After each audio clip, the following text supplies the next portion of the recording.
Hey guys, the following is a podcast produced by the Georgia Cyber Center at Augusta University.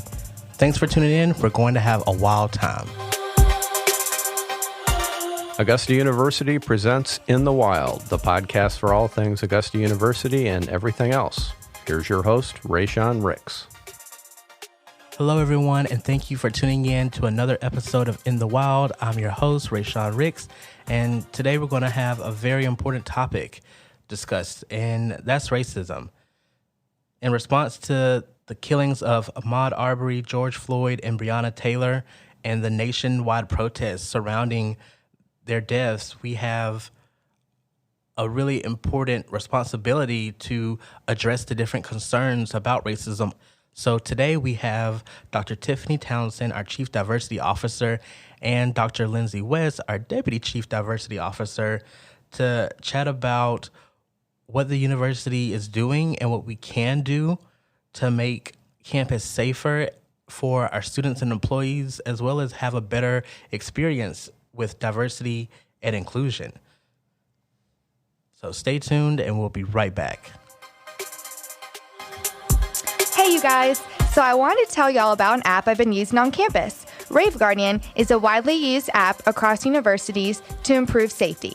The app features a safety timer, which is a virtual escort on campus, the ability to submit anonymous tips if something suspicious is happening, direct two-way communication with public safety officers, and even one-click emergency dial. The app offers so much more, but I don't want to keep you here all day. Help is always one click away with the Rave Guardian app. Download the app and let us know what you think. Hello, everyone, and welcome back to another episode of In the Wild. And today in the studio, I have with me two very special women, Dr. Tiffany Townsend, our Chief Diversity Officer, and Dr. Lindsey West, our Deputy Chief Diversity Officer. How are y'all today? We're good. Thank you for having us. Thanks for having us, Raysean. Thank y'all so much for being here, because I think the topic of discussion is super important and I think long overdue, especially for our campus. And I don't really have a better segue than just jumping right into it.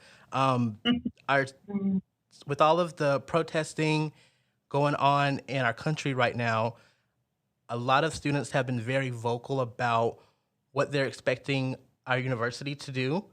And so I wanted to just get from you all, what is the university doing to help support our students, especially our Black students, in terms of making campus more safe and diverse for them and inclusive? Okay, thank you for that question. That's a big question. So I will try to answer as completely as I can. And certainly Dr. West has been here for many years, and so she may have some additions. So I'll allow her some space to do that once I kind of answer from my perspective.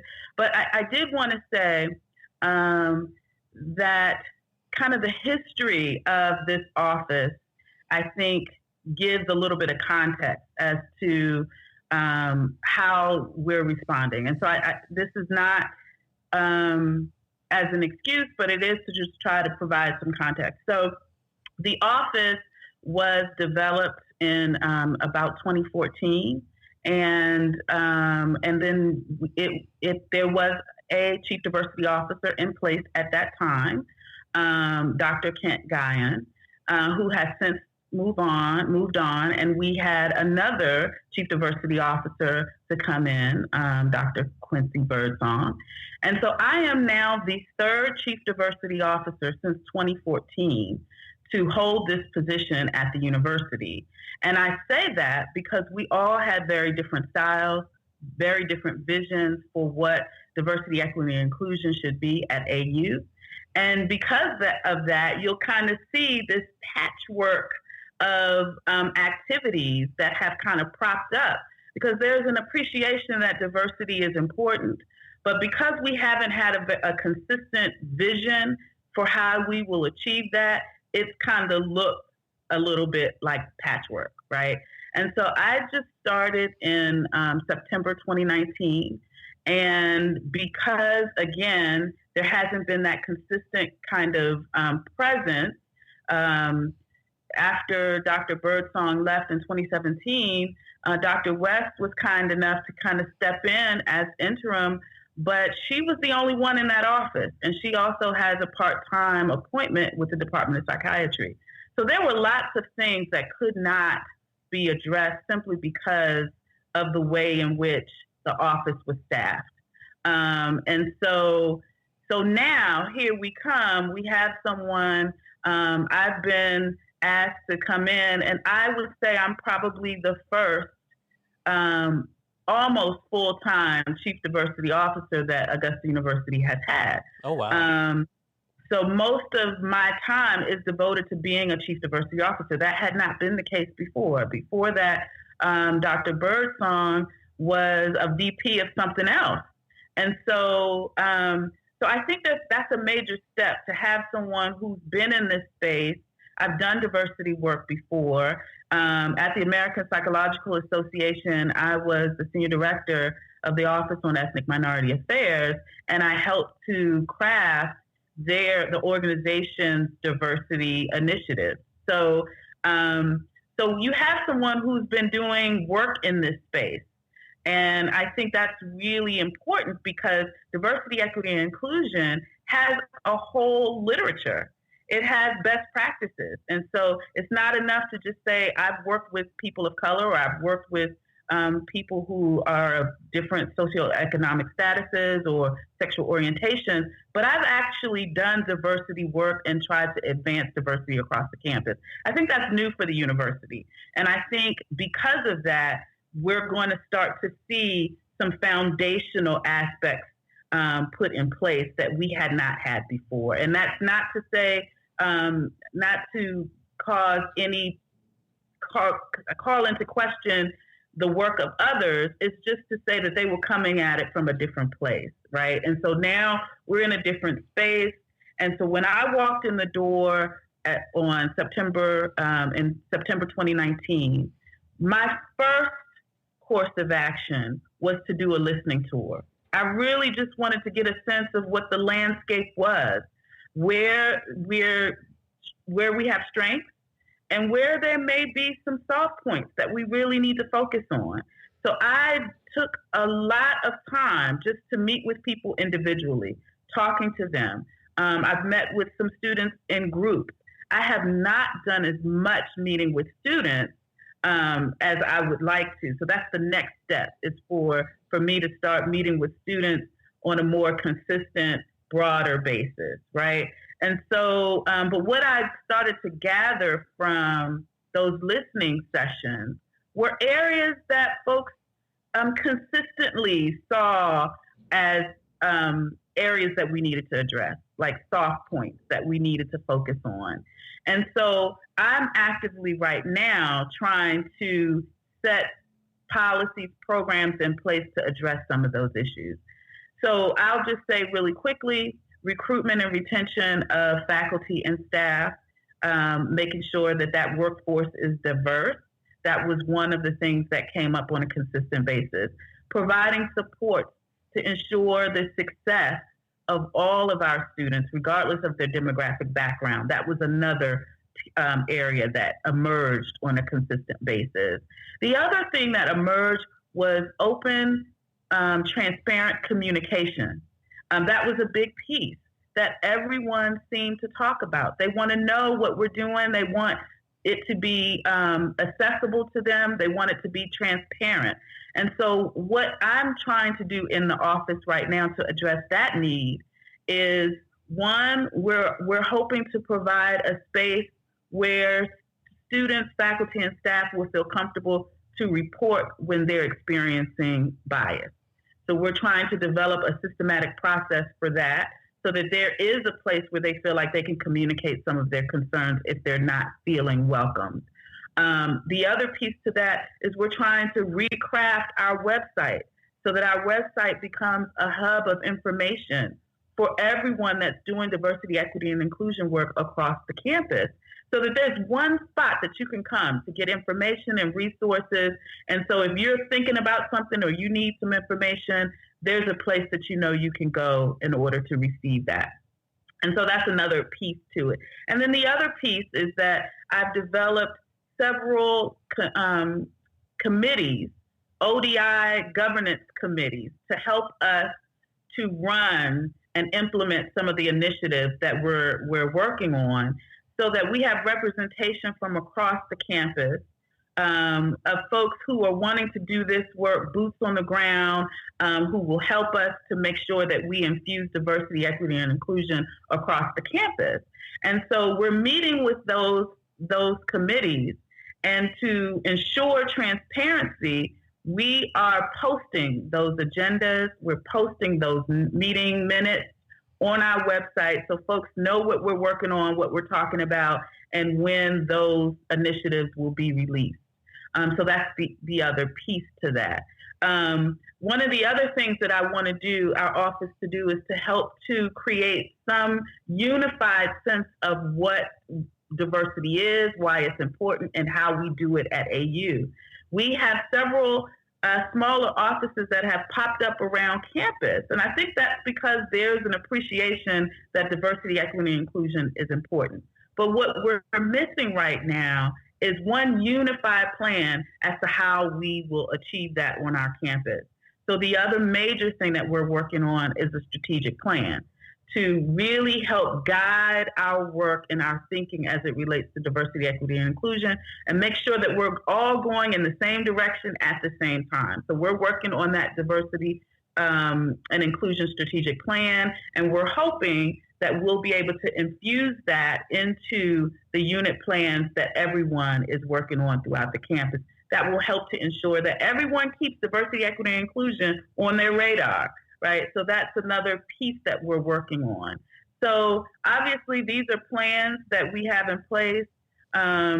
We have more ideas, but we want to make sure that we are engaging the community and helping us to identify some of the areas and initiatives that we want to start to institute. And so we don't, although I have a lot of ideas, I don't want to come in and say, here's the plan. This is what we're doing. I have a vision, and I want everyone else to try to have the opportunity to have say in what that vision is, so we can co-create a plan for diversity on campus. So how would you recommend to students or employees who want to become involved with this project? What would you say to them? So one of the things that we're doing, one is our office is always available. So people can always just reach out to us and tell us and let us know of their interest. That's an easy way. The other piece is that we want to try to have a student advisory board that's connected to our governance structure. So right now we have a steering committee. We have a council of equity leaders. These are faculty and staff from across the campus that have expressed interest in working with us or have done diversity work on our campus before, that are already engaged in this work, already have that as a part of their job description. Those are folks that are on our committees. And we want to have an official way of including students into that process. So we're working with the Multicultural Student Engagement Center to really come up with a process for engaging our students. One of the things I don't want to do is duplicate effort, right? So the Multicultural Student Engagement Center is not sitting in our office, it's in Student Affairs. And so they already have several committees, that work on diversity. We don't want to create another one. So what we're doing is trying to develop a process where we could use the students or maybe engage the students through the Multicultural Student Engagement Center so that we're not duplicating and that we're being efficient in the way in which we're working. So we're going to have an official process. Long answer to your short question. We're going to have an official process for identifying students that will sit on our advisory committee and give us feedback. But, we talked to some students before. I did through one of Dr. Green's Courageous Conversations. I think I was the first one to participate in that, the first lead administrative staff to sit on that and participate on that. And I asked the students, what would you like? And one of the things they said was maybe have open town halls. So in addition to having members that sit on your advisory board, maybe you have open town halls that would allow students that aren't on the advisory board the opportunity to come in, hear what's happening, and provide some feedback. So we're looking at a whole process, but students are always welcome to just come to us. That's the easiest and quickest way. I think that advisory board would definitely be very helpful for students because we see that they are very active and very vocal, and they have their perspectives and they're willing to share them. So I think that would be great. Absolutely. Yeah. Another question that I had was, I guess this maybe pointed towards you, Dr. West. How can students on campus, because I think our university is very diverse, so how can students be better allies to other students? The idea of being an ally is an action. So you can describe yourself as an ally, and it's also behavioral, taking allied steps. And that can take various forms. People who aren't on the streets and the guilt that they have, it's not helpful to sort of sit in guilt. Oh, I should be, I'm not protesting. What other ways feel comfortable to you so that would reflect your own style of being an ally? Is that checking in on your friends who identify as Black and other folks of color? And checking in meaningful ways, not because Instagram said that's the cool thing to do. Are you asking pointed questions? How are you sleeping? How are you coping with what's happening? Not just how are you doing? First of all, do you even have people who identify as Black as your friends?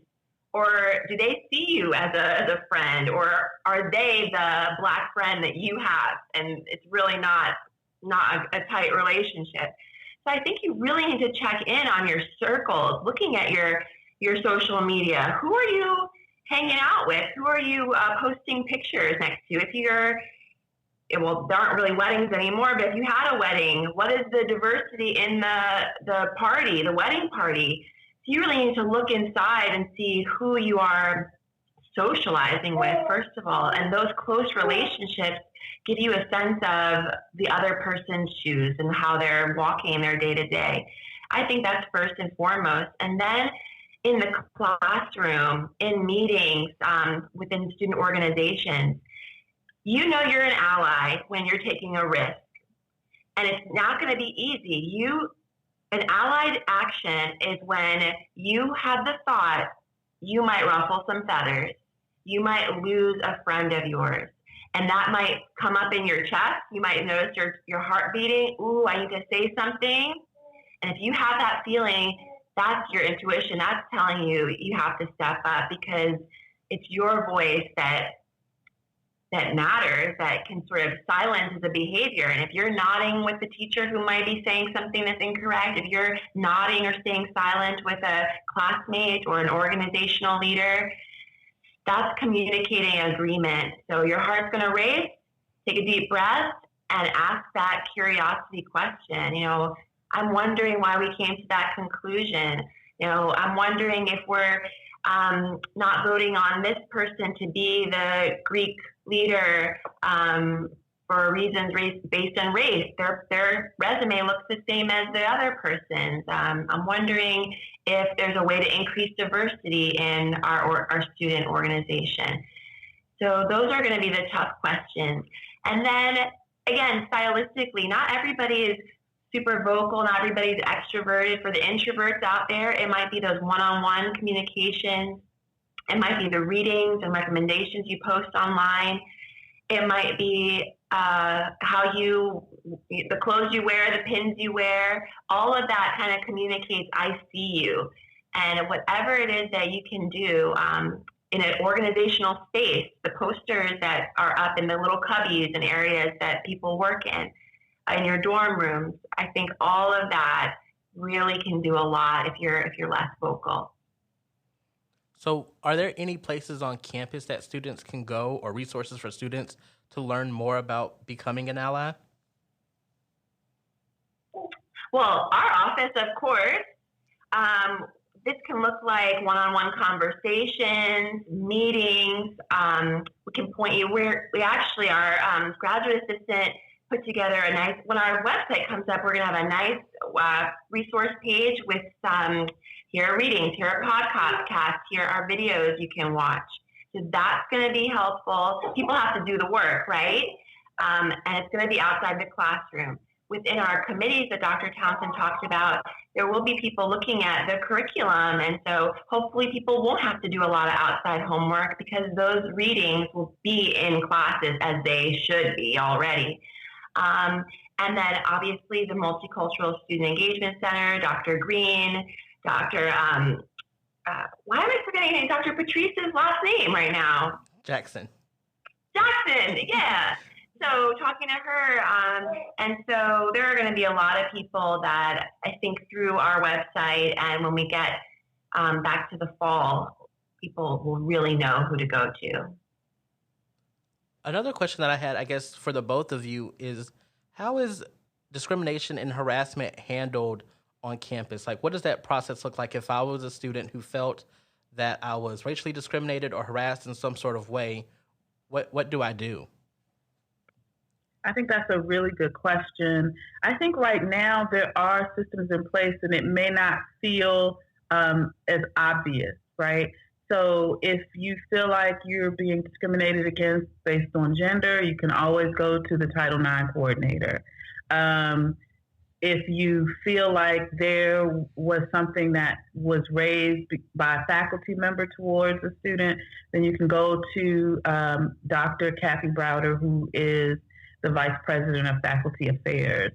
If there's something that's dealing with it, if a staff member feels like they've been discriminated against, there's the EEO office in HR.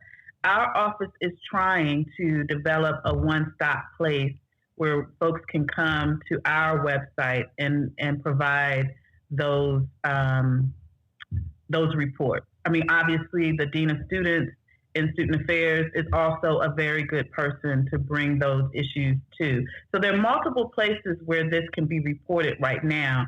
And what we're doing by providing another space is not to take away or to replace those avenues. It's really just to make it easier for folks to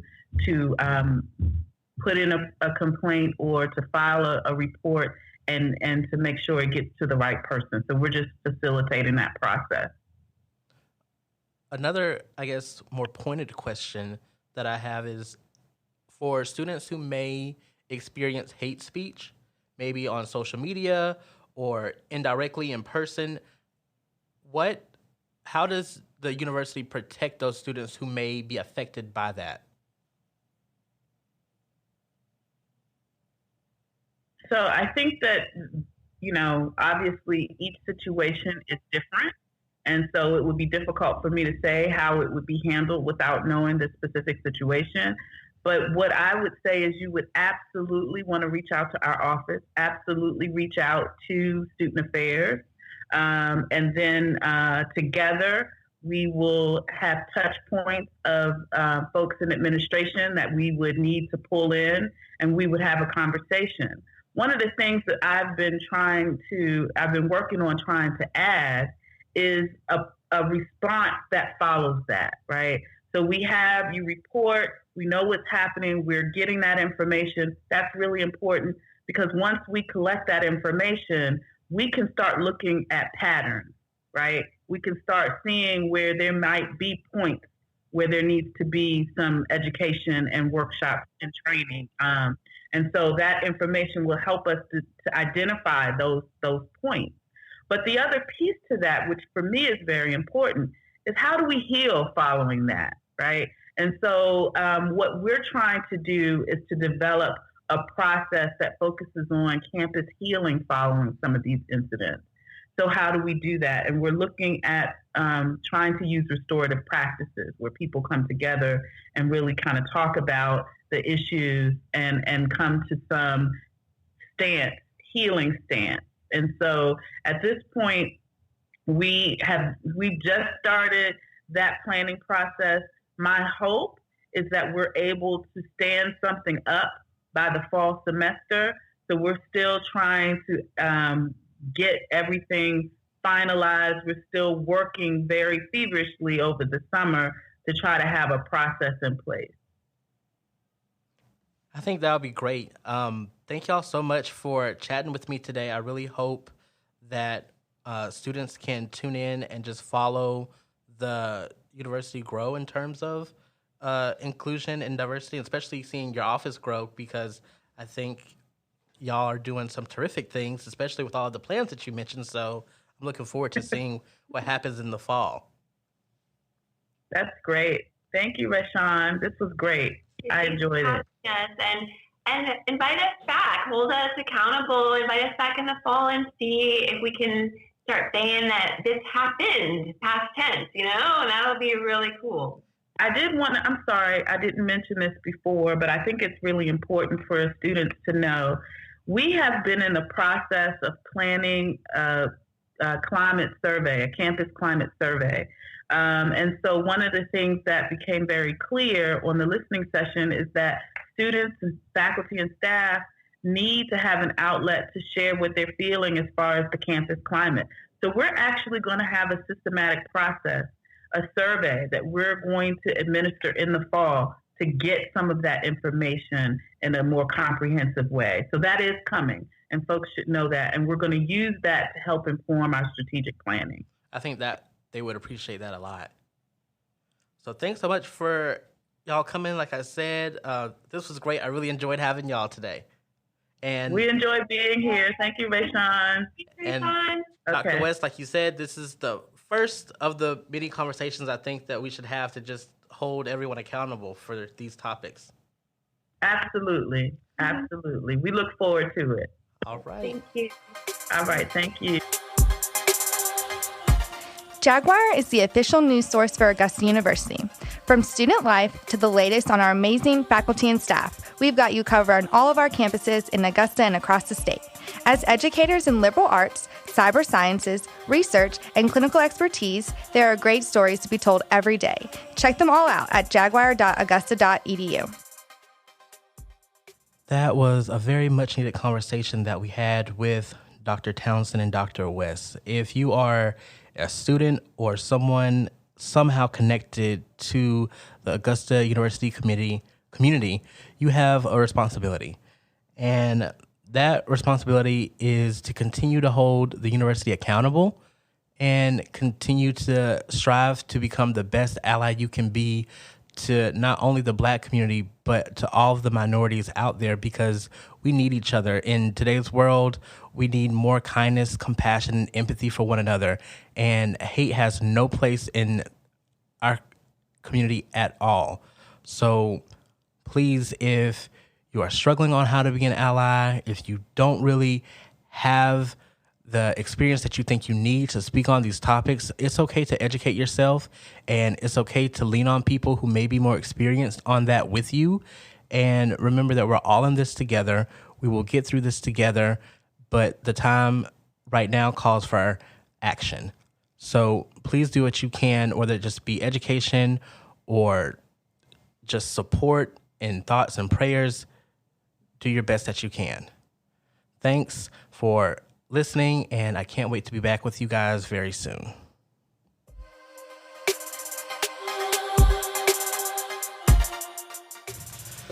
Thanks for listening to In the Wild. If you like what you heard, then give us a nice rating and review this podcast on whatever you use to listen to your podcast. To keep our conversations going, follow In the Wild on Instagram at In the Wild Pod and Augusta University on all our social media platforms. Don't forget to follow me, your host, Raysean Ricks, at Raysean Ricks, to send me questions you want to be answered on the show. Tune in for new episodes every week, class in session, because we don't want you to miss a single thing happening on campus. You can also find more news stories at jaguar.augusta.edu. Until then, I'll see y'all next time. Stay wild out there, guys.